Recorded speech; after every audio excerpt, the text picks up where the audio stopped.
Welcome to The Secrets of Success. By following the proven techniques of the guests who appear on this series, you'll learn that even successful people run into detours and failures, and how you can apply their success techniques to change your life. You're now listening to the most unique show on radio, the show dedicated to making you a success. Our guest, Dr. Annie White, wants to help you eliminate stress from your life. Why not give it a try? Dr. Annie, thanks for being with us today.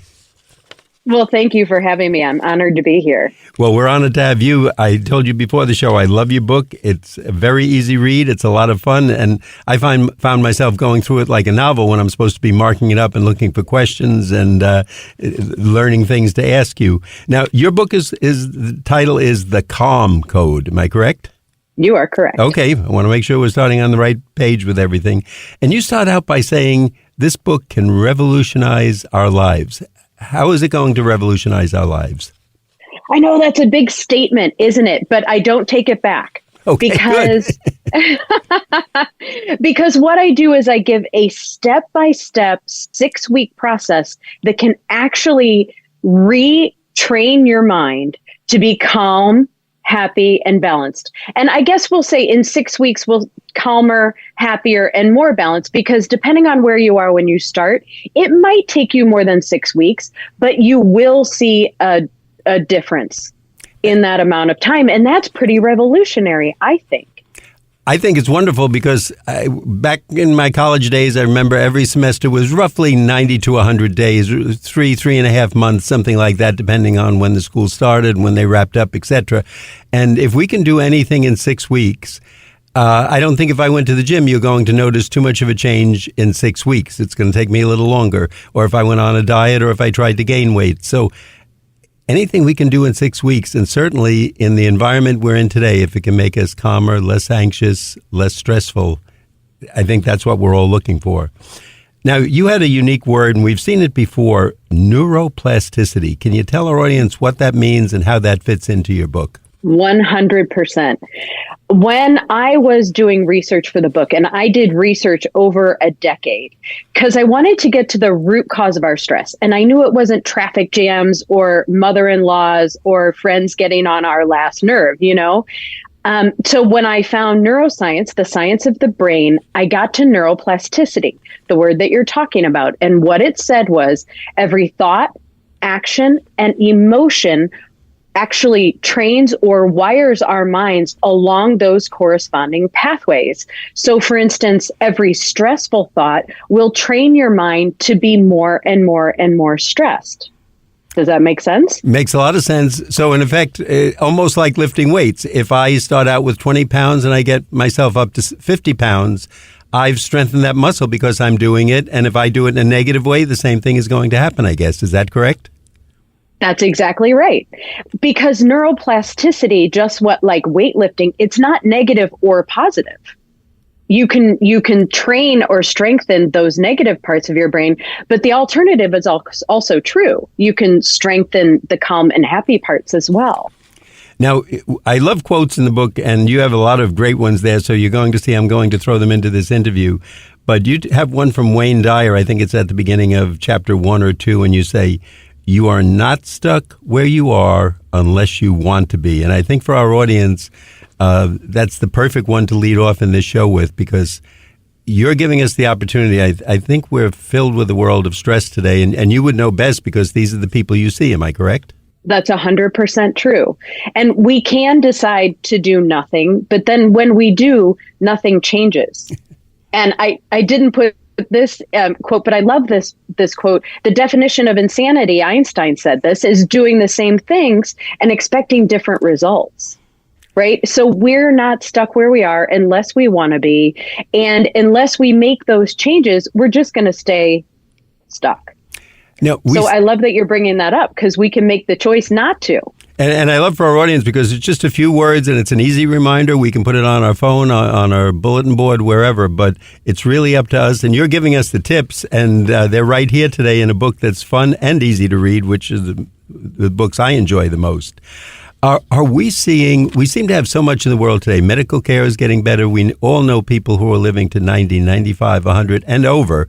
I think I just saw something in the news where someone at 118 passed away. And these are enormous numbers compared to what we were used to. But are we seeing more stress because of whether it's the cell phones, the pandemic, tweets, the news? Are you seeing more clients because of that? 100%. And you add the stress was the epidemic of the 21st century, right? And then you throw a pandemic on top of that, in addition to all of the things that you just mentioned. And we are a society that is just hardwired, really, to be stressed out. And anxiety then comes, on a continuum of that. So that's why we see so much anxiety today, too. And I think I read something in the book where stress is part of, I don't know what the number was, the 19 of the 20 top illnesses or something like that, where I guess if you ask most people, they'd say stress, you feel a little uptight or you're a little nervous. But really, it has a major effect on our health, if I'm correct from your book. You're exactly right. A major effect. And even tiny amounts of stress every day starts to affect our health. And there's a new statistic out from the American Psychological Association that came out after I published the book that stated that 77% of Americans have stress so high, it's damaging their physical health. 70, that's a huge number. And I don't think anybody would guess that right on a quiz show or if we were offering a prize. 70%, that's better than more than 3 out of 4 people are suffering from this to a point where it's damaging us.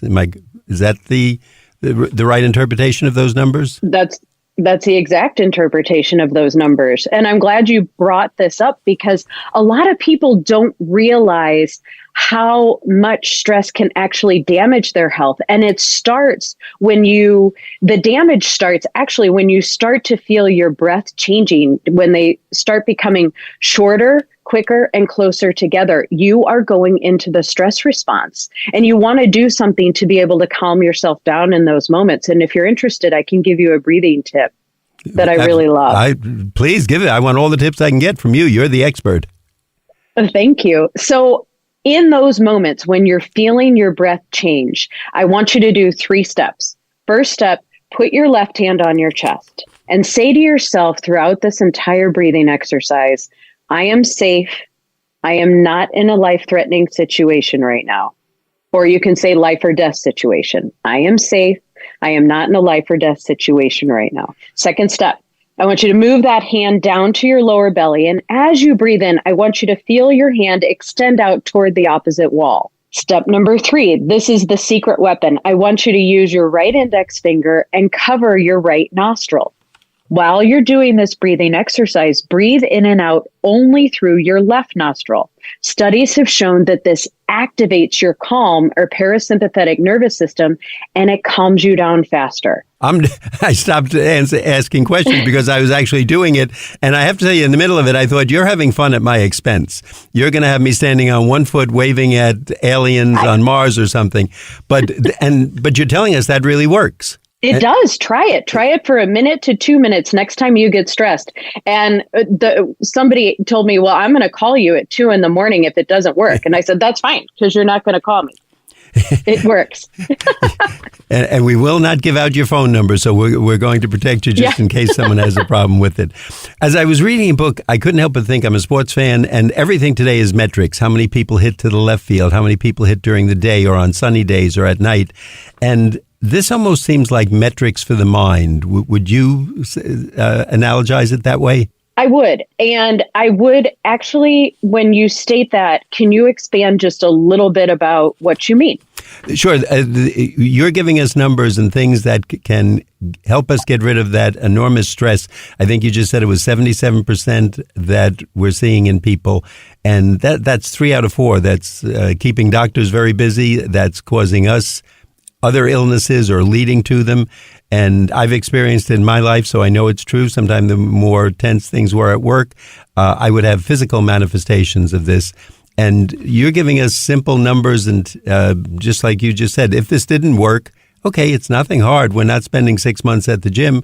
We're holding our hand to our chest, we're putting it down on our belly, and then we're breathing through one nostril. That's really what you just worked with me. So you're giving us tips that have worked with your patients and obviously others, scientific tips that work. We have nothing to lose. And you're not asking us for anything. We're not coming to you as a physician. We're coming to you and getting good advice to get rid of the stress in our lives. So whatever works, we're for it. And I think we're going with the metrics, the big numbers, saying, hey, we don't want to be part of that 77%. We want to be on the other side, the 23% who are not suffering from stress. That's right. And emphasizing those metrics makes all of it kind of easier to understand. Exactly. And again, we like it. And I'm an old math teacher, so anything that works with numbers. And I'm going to throw one in, which, again, we talked about before the show. I read somewhere in your book that grateful people are actually 25% happier.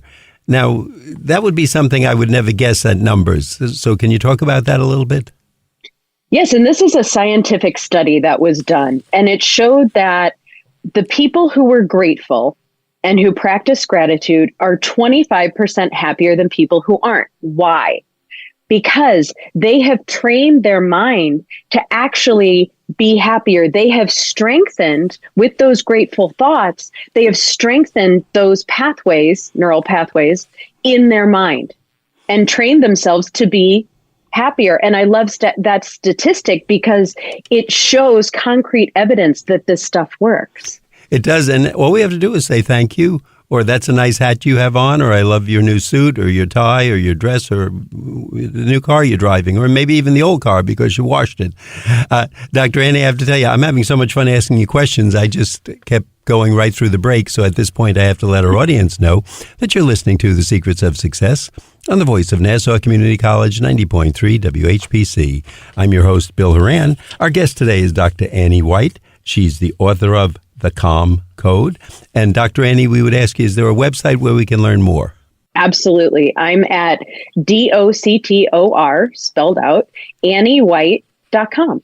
And we'll ask you that again if someone didn't get it down. We'd like our audience to know if you're finding this interesting, helpful, or you'd like to tell your son or neighbor about it, you can go to nccradio.org. That's nccradio.org, and listen to a podcast of the show. Just look for Secrets of Success. Look for the Calm Code. It doesn't cost anything. You can listen, take notes, and then go out and get a copy of the Calm Code and change your life and revolutionize your life. Your life. We'll use Dr. Annie's word. You can revolutionize your life and see some big changes. You tell us that life circumstances can wire our brain to be negative. We certainly have a lot of negative things in the world today, but how does that wire our brain? What happens? Good question. Every stressful thought also triggers negativity. Why? Because stress triggers us to think about worst case scenarios. And worst case scenarios are always what? Well, they're always negative. So as we're strengthening those stress tracks in our mind, we are also strengthening the negative ones at the same time. Therefore, when we go through stressful life events, we are becoming more and more and more negative too. And I experienced this firsthand. I call it Debbie Downer syndrome. And Bill, I don't know if you ever watched Saturday Night Live or you remember the character on Saturday Night Live, but her name was Debbie Downer. Yes. You remember? Yep.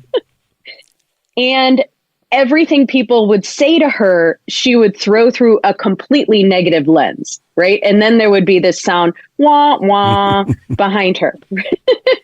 And so after a really stressful period, you can also get Debbie Downer syndrome, where everything that you see is viewed through a negative lens, or you go straight to that worst case scenario. Why? Because your brain has been trained to do that.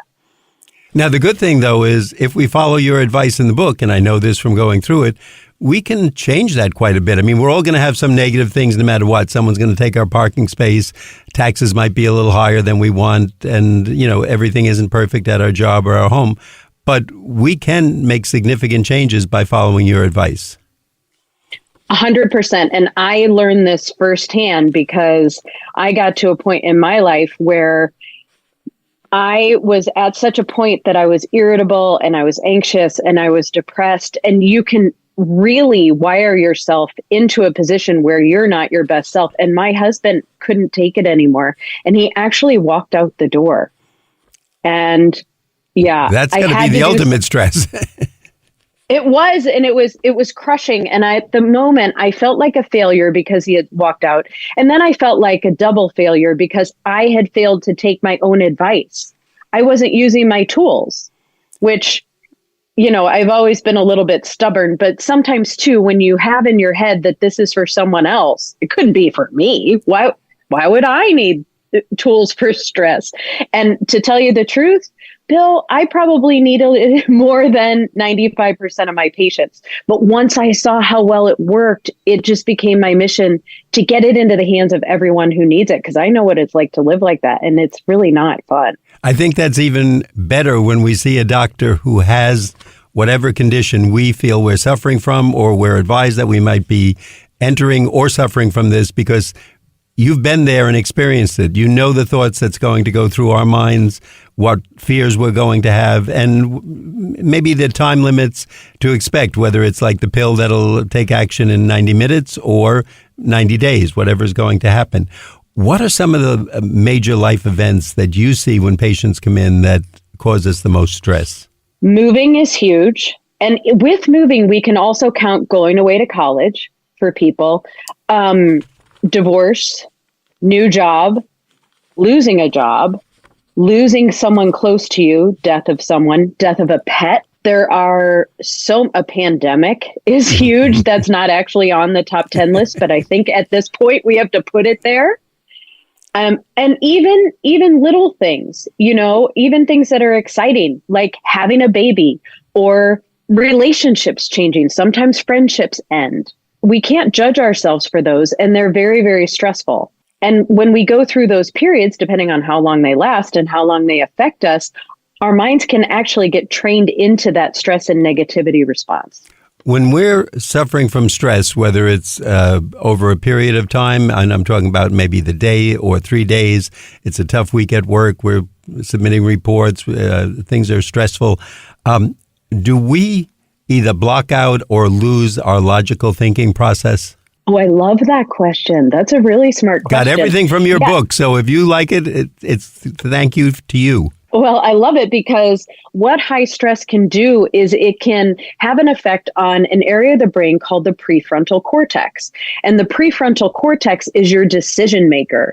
It can also be, part of a creative solution. And it also is emotional control. So once that, is diminished, and the outcome, sorry, I'm so sorry. Sometimes I get caught up on my neuroscience, and then I'm like, Annie, you can't say that because it's too technical. Sorry. But once that becomes, let's say, downgraded or not working as well, then you can't make decisions. You can't control your emotions. You can't come up with great solutions, just like you were saying. And I think I will certainly blame myself for that, because if I have 3 or 4 events that are bothering me, and then someone does something even slightly, they cut me off on a line, or I'm forced to wait for a parking space, I'm going to be quicker to react negatively and let something out that I probably wouldn't under normal circumstances. That's so true. You say neural networks, and I'm going to ask you to explain what that is, but they follow the path of least resistance. What does this mean to us and our stress reactions? Can I give a quick analogy Sure. of how neuroplasticity, because I think this might explain it better. So play along with me here, Bill. You just got a job at the airlines, okay? United Airlines, and you are in charge of scheduling flights. So thank goodness you don't care about the snacks or whether the seats are comfy, but you have to get the passengers where they need to go. So you're in charge of flight paths and connections. Your boss comes in and says, Bill, I don't know what's going on, but everybody's going to Stressville. So you're in charge of getting more paths and connections to Stressville. And those are the networks, okay? The paths and connections. And in our analogy, the thoughts are the passengers. So when you have more thoughts, your brain creates more paths and connections along those lines. So then if your boss came in and said, okay, everything's changed, there's this really hip new spot called Calm Town, you would have to increase the paths and connections to Calm Town, and you would have to decrease the paths and connections to Stressville. So when someone goes online to book a flight, it is much easier if there's more paths and connections to get to Calm Town than it is to Stressville, and vice versa. Does that make sense? It does. And I know you use that analogy in your book, and it made it easier for me when I was reading it. And again, I would say the same thing. I look for the easy way out. If it's getting late at night, I tell myself I'm tired and I'm not going to address this now. Or if I've got 3 or 4 problems, I say, well, can I put those off to next week? And I'll take one of them today, because too many of them, I feel personally, I'm not going to make the right decision. I may not use the medical terms that you use, but I know it's going to affect the way I react, and I'm going to let stress interfere, and I'm going to act from emotions rather than what I would normally hope to be a logical determination. Dr. Annie, once again, we're at that point in the show where we want to remind our audience that you're listening to The Secrets of Success on the voice of Nassau Community College, 90.3 WHPC. I'm Billy Horan, your host. Our guest today is Dr. Annie White. She's the author of The Calm Code. And Dr. Annie, we're going to ask you again the website. It's DOCTOR, Annie, ANNIE, White.com. Easy enough to remember. And again, I remind our audience, if you missed part of the show or you'd like someone that you know or love to listen to it, and maybe you just want to listen again, you can go to nccradio.org and listen to a podcast of the show. Just look for Secrets of Success, scroll down, look for the show with Dr. Annie White, The Calm Code, and you can listen to it, you can take notes, and then make sure you go out and get that book so you get all the information. Now, we've been hearing a lot about your method. I want you to start telling us a little bit about it. What do we have to do to be on your team to take part in getting rid of some of this stress or releasing it or getting it out of our system? Well, I try to make it very easy. So we start with 3 minutes twice a day. I give very specific exercises for you to do in those 3 minutes twice a day. If it has to be 6 minutes once a day, I'll take it. But then we build from there. And every week during this 6 weeks, I give new tools and practices for you to use. And we increase the amount of time until in week 6, we're up to 8 minutes twice a day. That sounds too good to be true. And I told you before the show, I always like to make the analogy of late night TV. We expect to find out that it's only $597 in 3 payments of $199 each. And no such thing here. You're telling us the method right now, it's not going to take weeks on a stationary bicycle, or we don't have to join a gym for 2 years and pay the fees up front. It's basically, we start out with 3 minutes a day and work our way all the way up to, is it 8 minutes? 8 minutes twice a day. Twice a day. So that's 16 minutes. 16 minutes a day. To get rid of this. And again, most times when we think of a medical problem, it usually means taking some pills, doing some therapy, or unfortunately having an operation. So this is all we have to do in lieu of all those other things. So can you, and I think to make it even a little nicer, you also call it, is it the happy method? It is called the happy method because that's an acronym for the 6 weeks of tools. And again, certainly 6 weeks is not a long time. I think a college semester is something like 12 to 14 weeks. If we can do something that's going to help our health in 6 weeks and at a maximum of 16 minutes a day, I think I'm certainly all for it. So can you start us off on what we would be looking at and what type of process we're getting into? What I do is I give you tools that are all based on science. And what I did was I researched what is scientifically proven to wire our mind to be calm and happy. Then what I did was I combined them so that you're using more than one tool, typically 3+ of these tools at a time. So an overview of the tools would be, we utilize pictures, we utilize visualization, we gratitude, meditation, breathing, affirmations. Oh my gosh, I could go on and on and on. I like it. And you see, I'm taking notes on everything you're saying. So if best possible self scenarios, there's a lot. And if I come to you, I say, you see, I'm going through a stressful life, etc., and I say, how do I get through this. So you're starting me on the 3 minutes a day. Starting out at day one, if I'm going to start it tomorrow, do I think of the things I'm grateful for? Do I take pictures of puppies and kittens, which everybody seems to love, or little babies, or mountains or rivers? What do I do? Day one, I would have you look at those pictures that you were just saying. So let's target an emotion that you want to feel. Let's say happiness. So I would have you search for pictures either in your pictures. You can do physical pictures or on your computer or on your phone. And I would have you put them into a group. So you could do an album on your phone or computer, or you could put them into a group that you can flip through. And I would have you flip through those for 3 minutes twice a day while you're strongly feeling those emotions. I love it because most doctors want to cut someplace or take something out or add something to you. And 3 minutes a day looking at pictures that I picked out of whatever it is that kind of relaxes me, whether it's puppies, babies, squirrels, or just funny scenes. I think that's not asking too much to help our health. What kind of reactions do you get from people after the first few days of doing this? It's a natural method, Bill. So what people need to keep in mind is nature takes its time. And what I've always told my patients is if we look at nature, we can't plant tomato seeds and eat the tomatoes that night for dinner. That's just not how nature works. So 3 days, might not see much. 2 weeks, even 2 weeks. Think about the tomato plant. How much of those leaves do we see in 2 weeks? But 4 weeks, okay, now something's happening.